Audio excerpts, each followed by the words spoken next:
Now, Texas-based artist Bruce Gibbons is a wizard of deeply emotional and melodic progressive house, deep house, future house, and progressive music, with more than a decade of performance under his belt. And he's on the line with us here. How are you doing today? Doing good. How you doing? I'm doing very well, thank you.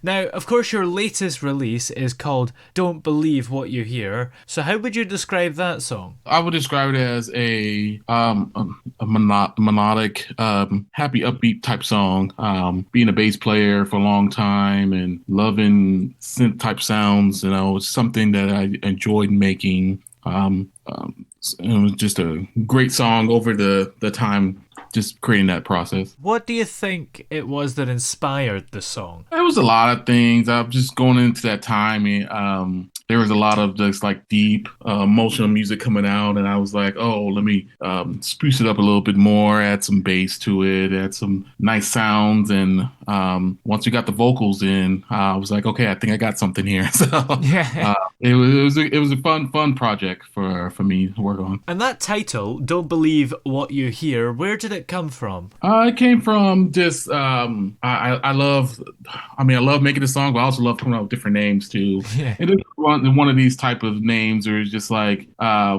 lot of rumors going around, and my personal life, and it's like, hey, don't believe what you hear. Yeah. And then once we wrote the lyrics for it, it was just like, okay, I think this matches up to what I was thinking of the project of the song, with all the bass and melodies and everything. So I was like, this is it. Just everything came together. It was perfect. Yeah. Being a bass player in the past, how do you think that's influenced your style now? Because bass, maybe not necessarily as an instrument, but as a concept as well, is quite important in house music, isn't it? Oh yeah, it's a fundamental. I usually start with the melodies and stuff like that, but I know once I get to the bass, I'm getting to the point where I want the track to just sit at. So for me, the bass is very important in all my songs. So I know having the right bass, making sure it's just EQ'd right, it's mastered right, and it goes along with the kick too. Those frequencies to me are very special, and just make sure they always are perfect. I like the bass in my face. Yes. How do you go about creating a nice bass line? For me, it just starts with just getting inspired from either while I'm walking my dog, or driving around the city a lot, or just playing around. It's a lot of trial errors, but once you get that one accidental, it's like, oh, what was that? Let me write that down, record it.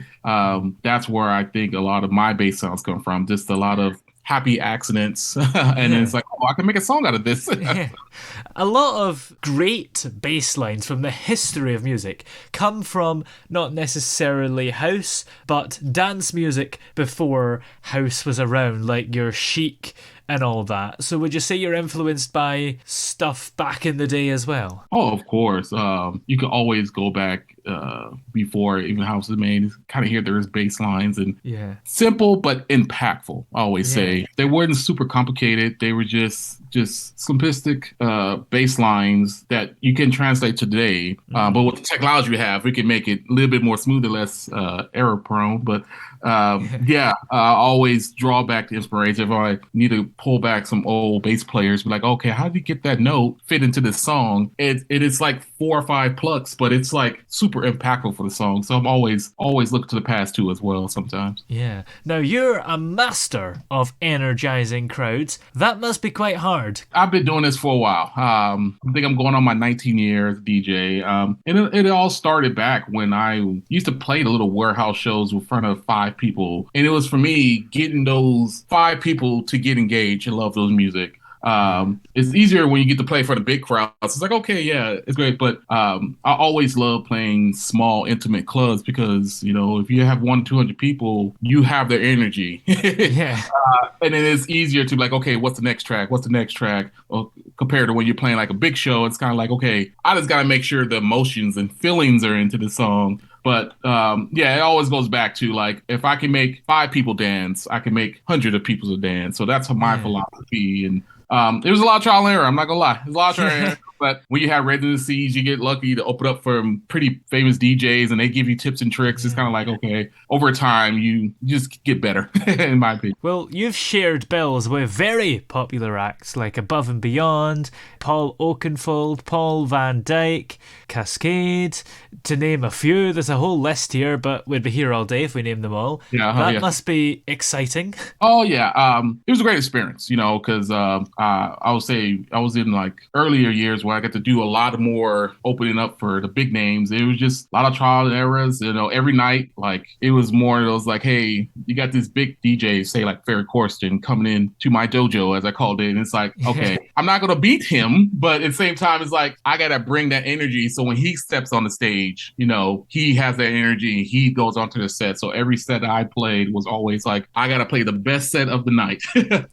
Usually I have a bunch of my friends who are like, hey, 1 out of 10, how was my night? And I always had like an 8 or 9, but there was those rare nights when I had 10 out of 10, and then that next DJ would come up behind me and just kick my behind. But it was one of those experiences, like every time I did get to open up for DJ, just picking their brains, getting to know like, hey, how do you step into this moment, stuff like that. And over the years, just got more experience over that. So. And here's the thing, this kind of electronic dance music overall has been around since maybe a little bit in the 70s, but definitely the 80s, 90s, noughties until now. I don't see it ever going away. I think it's always going to develop and always going to be there in the music we listen to. I agree. It's always evolving. I always tell up-and-coming artists, and I always have to remind myself too, like music, it's always a pendulum. It's always going to come back. Some way or another, some trend or anything is going to come back. I love house music. I loved it since the beginning, and I've seen the ups and downs, like it goes away, but now it comes right back. So it's just kind of like,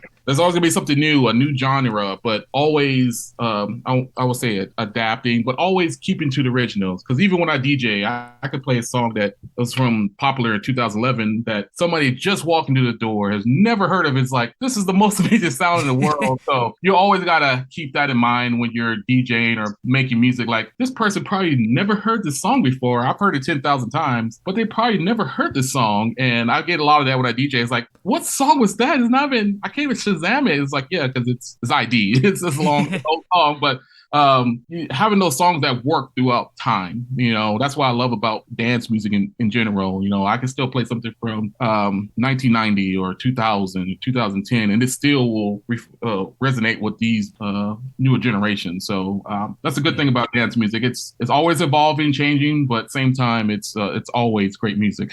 Yeah, absolutely. Well, what else is coming up for you? Do you have more songs and things that you're working on? Yes, I do have a EP coming out. First EP, two tracks. One's one a little bit more upbeat, one's more future house. Got a single coming out with a beautiful singer in a couple months, so look out for that. So a lot of great things on the horizon. I would say just always go to Spotify, Facebook, all the social medias, and see what I'm up to next. I'm about to start kicking off, showing off my studio. I have a nice studio, and everybody's like, you should show it off. It's like, why not? Like, I live here pretty much, so for me, it's nothing, but it's good to see, like, hey, up and coming producers and everything, like, hey, you don't need all this stuff to make music, but it is nice to have, but it's like, oh, you don't need it. But so starting to get a little bit more into that too. So new music, new educational pieces coming out soon. In the meantime then, where can we find your latest release, Don't Believe What You Hear? Go ahead, check it out on Spotify, Apple Music, anywhere you listen to music. Also re-releasing my podcast next month, so don't look at all that on anywhere you get your podcast. Just type in Bruce Gibbons and let me know what you think. Well, Bruce, many thanks for joining us today, and thank you for being the guest with the most similar second name to me. Thank you.